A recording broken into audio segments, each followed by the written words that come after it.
gusto ko lang mag-share about something close to my heart, ang journey ng pangarap. Para sa akin, ang dream ay hindi lang isang goal. Ito yung nagbibigay ng direction sa buhay natin. Pero, karamihan sa atin, hindi ganun kadali mag-pursue ng pangarap, diba? Lahat ng pangarap may challenges. Minsan, nakakapagod. Minsan, gusto mo nang sumuko. Pero, ang mahalaga ay hindi ka tumigil. You take it one step at a time.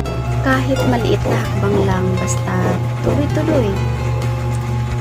Ngayon, looking back, ang dami kong gustong ipagpasalamat sa mga taong naniniwala sa akin, sa mga lessons, bawat failure, at higit sa lahat sa Panginoon. Lahat ng blessings ko ay galing sa Kanya. Kung nasan man ako ngayon, hindi ko na-imagine noon, pero laking pasasalamat ko dahil hindi ako sumuko. Kaya ikaw, kung nasa journey ka ng pangarap mo, tandaan mo, keep going. Believe in yourself at huwag kalimutang magpasalamat sa bawat progress. Dream big, work hard, and stay grateful. Kaya mo yan.